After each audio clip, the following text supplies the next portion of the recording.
ఖడ్గముతో అర్థం మార్చే శక్తి కలిగిన ప్రార్థన ఏలియా ప్రార్థన. రథములు కంటే వేగంగా పరిగెత్తే ఒక బలము కలిగిన వాడు ఏలియా. దేవుని నామానికి స్తోత్రము. ఆయనలో ఉన్న బలము కంటే, ఆయనలో ఉన్న అభిషేకము కంటే, ఆయనలో ఉన్న ప్రభావం కంటే ఎలీషా ఈరోజు నీ పైన దేవుడికి ఇచ్చిన గాక, నీకు ఇచ్చిన గాక ఎలీషా.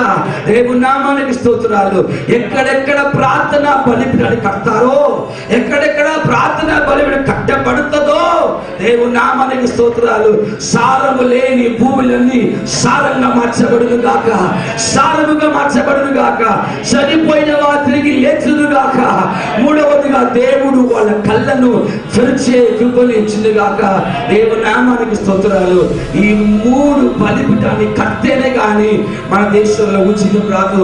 ఈ 3 బలిపీఠం కట్టాల్సిన బాధ్యత ఎవరికి? ఎవరు కట్టాలి? ఎవరు కట్టాలి? మోసి లాస్ అంటారు రావాలా? లేదు. ఇక్కడ కూర్చున్న మీరు నేనే ఆ బలిపీఠాన్ని కట్టే కృపను దేవుడు ఇచ్చిన గాక.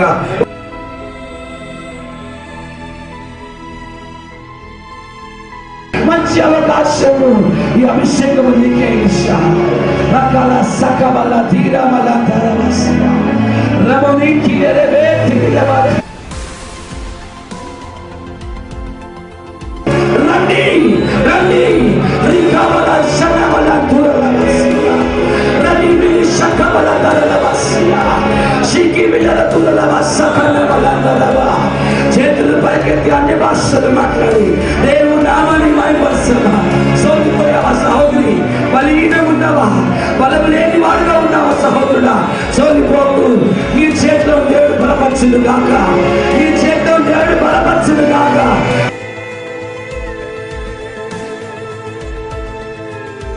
మేమందరం కలిసి కృతజ్ఞతాస్తుతులు అనే బలిపీఠాన్ని కట్టగా మీ హృదయంలో మీరు ఆలోచించండి ప్రభువా, మా దేశాన్ని